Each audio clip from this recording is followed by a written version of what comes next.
Thanks everyone for joining us today for this talk as well as the Drupal AI Summit here in New York.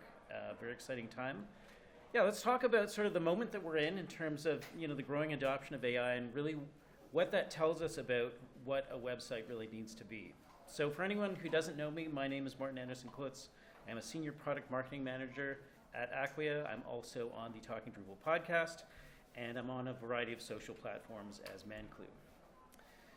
Now, for a lot of the marketers that I talk to, they really see the growing use of AI as a threat, and there are some very concrete reasons. So some of the tools that they've been using on to engage their stakeholders are sort of, the effectiveness of those tools is dropping over time.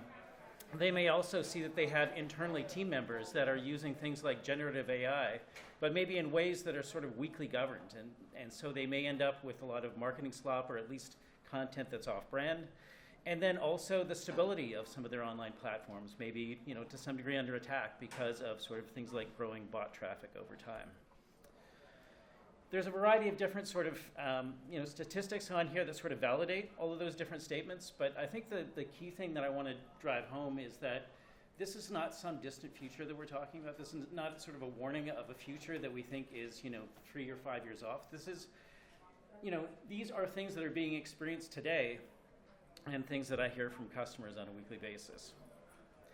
I thought this was an interesting set of reports. This is just from about a month ago, so really based on just Q1 of 2026, talking about how zero-click searches went from being 50% in 2019 to 60% in 2024, and by Q1 of this year are already up to 65%.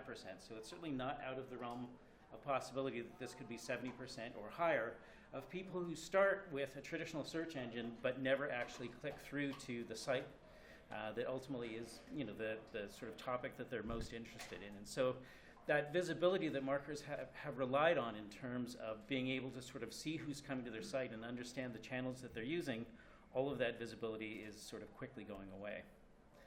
And when you think about sort of the traditional customer journey of people who start off by collecting a bunch of information about some of the different alternatives they might have, starting to weigh those against each other, and then ultimately deciding on a path forward, and then transitioning to kind of retention and ultimately advocacy, what we've seen as people have done more and more of this online is that they were sort of educating for much longer parts of that process and really engaging with people further along in sort of that decision-making process.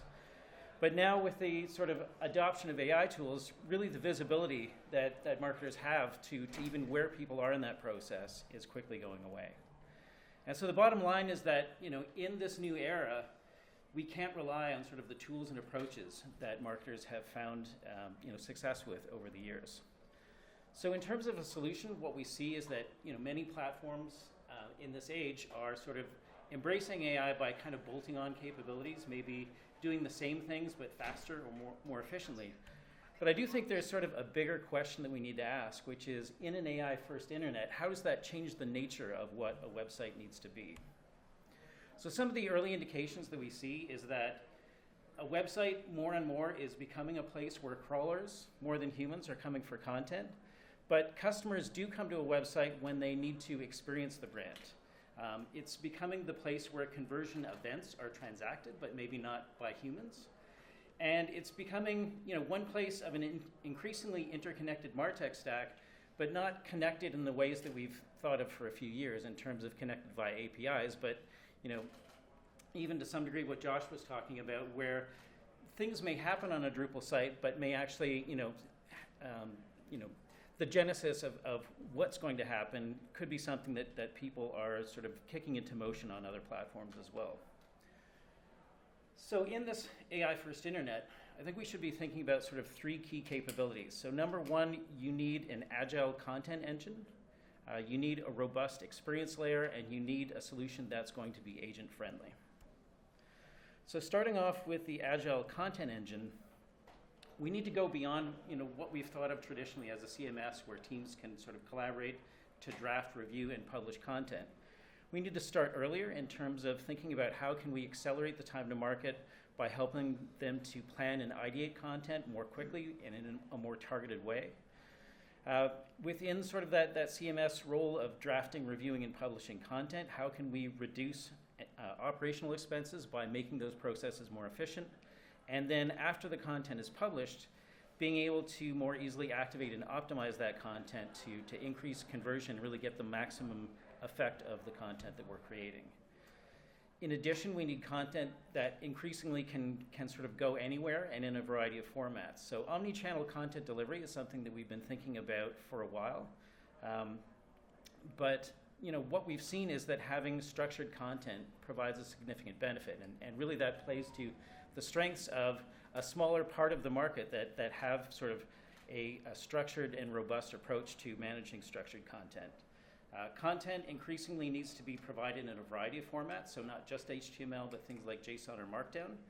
And then also the flexibility to expose that in a variety of different ways. So certainly REST, JSON API, GraphQL is things that we've been talking about for a few years, but we're also starting to see some additional ways of being able to share content that we'll get to in a few moments. In terms of an experience layer, again, that idea of people coming to the website, increasingly what we're seeing is they're arriving to validate a purchase decision that they've already made. And so what they want to do is hear the brand voice firsthand, but also to sort of reassure that they've made the right decision by having frictionless access to things like social proof and case studies or technical specs, again, just to make sure that they're ticking all the boxes and they're ready to move forward. In the short or medium term, people may still be arriving to sort of complete a transaction, but again, we're likely to see an upswing in people actually using the agents to complete these transactions themselves. And another thing to think about is that in the zero-click journeys that we've seen, people are engaging more and more. The role of a website is not to educate, but really to onboard them to your brand experience. So, the video that has decided it doesn't want to load on the conference Wi-Fi is showing building a layout using Drupal Canvas. But really it's that idea of inside-out experience creation. So being able to use tools directly within your CMS and then have those seamlessly synchronize out to things like a headless front end or different ways that experience can be exposed to your users. Or conversely, you can adopt that idea of sort of outside in. So being able to use Lovable or other kinds of tools to sort of help you create the experience that you want, and then use tools like AI to help build that on top of your robust content platform. But it's also critical to have brand voice and personality managed by a system of context that makes sure that the AI is always generating content that's going to be on brand, that's going to be accurate, and really allow your content teams to be able to create content that aligns with your strategic objectives, but without having to sort of manually provide all of that context with every single prompt.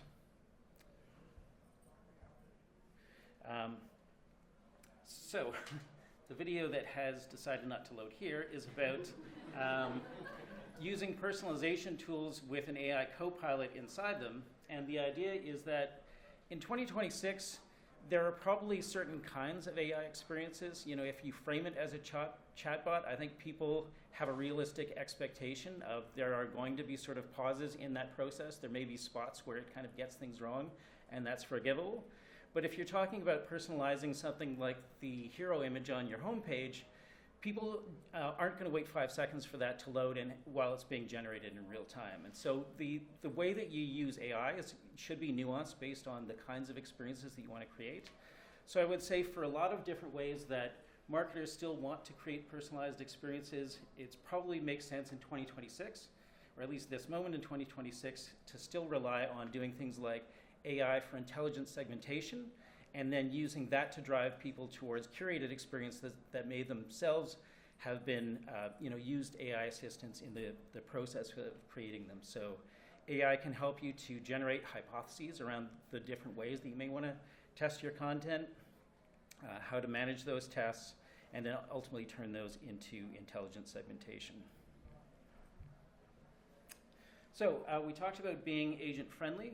What that means is thinking about APIs as the new UI. There were actually a couple of really good sessions here at API Days yesterday, talking about how important it is to have APIs that are not only robust, but also clearly documented in sort of clear and concise ways.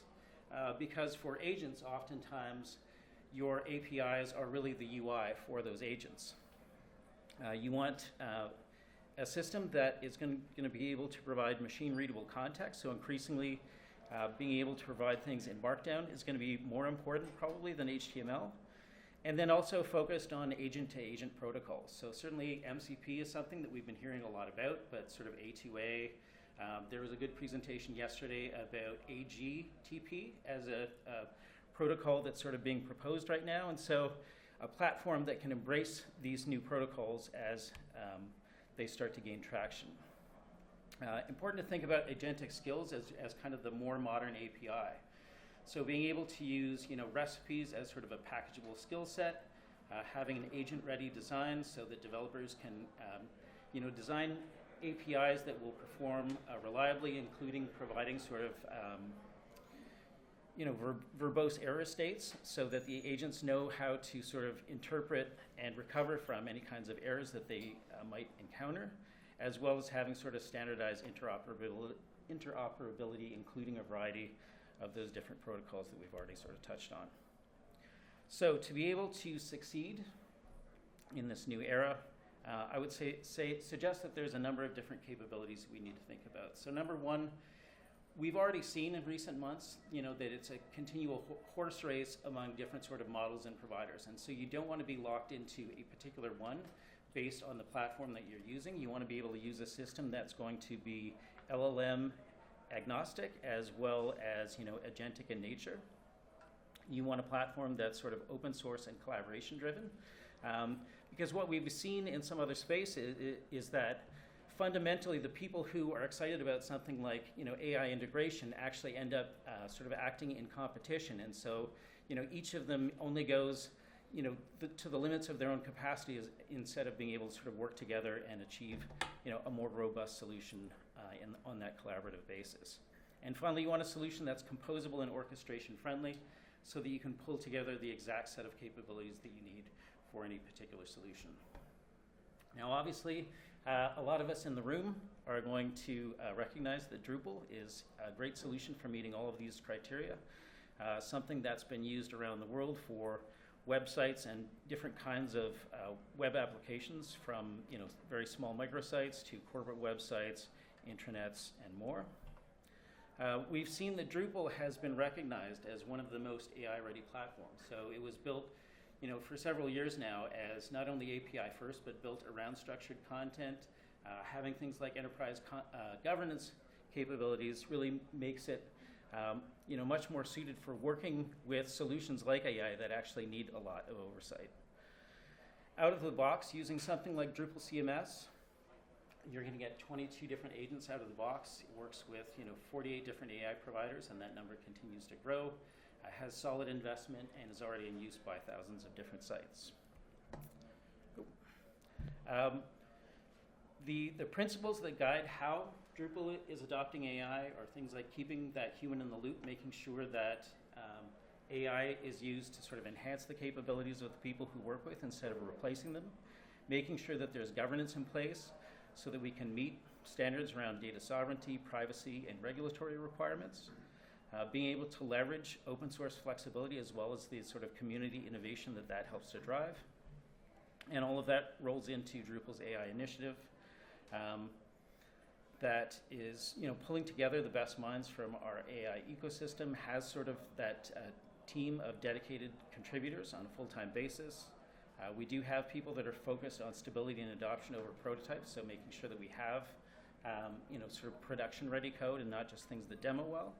And then making sure that there's collaboration across different Drupal teams so that if, let's say, things need to go into Drupal core to sort of help move forward important AI capabilities, that sort of is feedback that will actually make its way back to the broader community.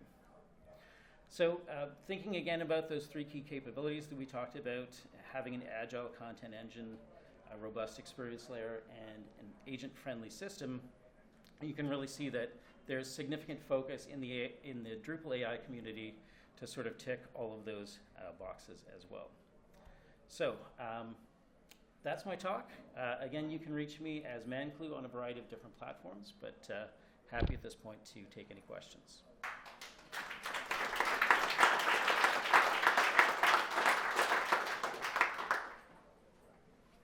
Yes. Yeah. So you mentioned, the format that websites are able to provide to humans and machines, and seem to kind of suggest that maybe Markdown would be more superior than XML, for example. But what's the value of metadata and semantic markup within our content? And as someone who works in GovTech, or let's say healthcare, where you're required to provide information to the public, and it's more valuable for it to be structured in a way that can even provide context to an AI agent so that it can understand even better and maybe minimize hallucinations. Where does that fit into what we're saying? And with the rapid increase in the amount of non-human users for our websites, how do we best position ourselves?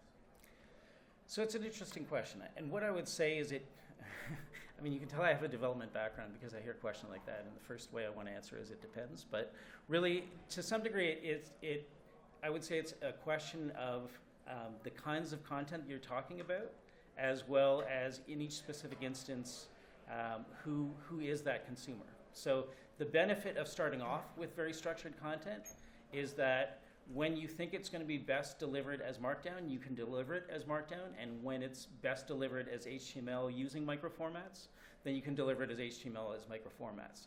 So, but starting off structured gives you that ability to say, for each of those different scenarios, I'm going to provide that out in the best way possible. You're not locked into sort of one approach.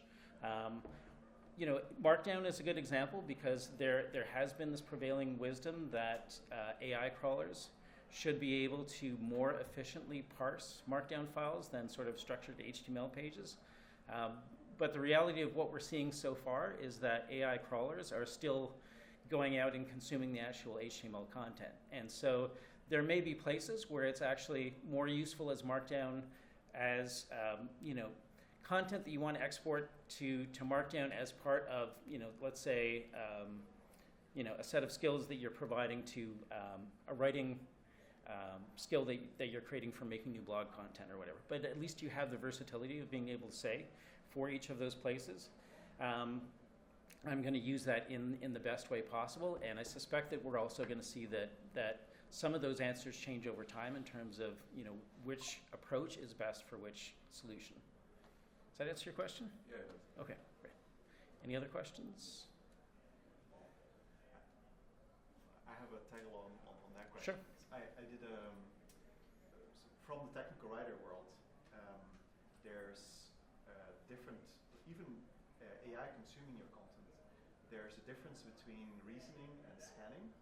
So like when you're scanning for a solution, then a low token count markup language is more valuable because you can have more content for the same context window. Because when you have a site that has a very fancy markup, you lose some of your context window to like meaningless tokens. Yeah. I've read some research that the scanners will only go so deep, and then some of your content get left out. So there, Markdown might be more valuable.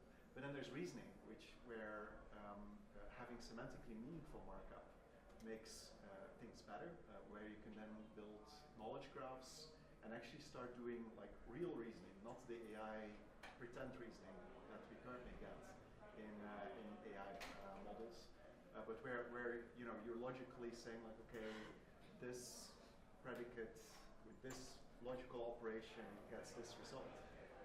I've seen people, I had people on my podcast talk about this, how they're using that at Cisco to use minimalistic documentation to allow software to configure autonomously and stuff like that. So it depends on what function you're trying to do, but then how that all plays with Drupal. That's a useful distinction. So scanning versus reasoning, yeah. right? I got it on my webinar. nice, I'll get with them. Thank you for that. Any other questions? Otherwise, we can give people a few more minutes to get a coffee before the next session.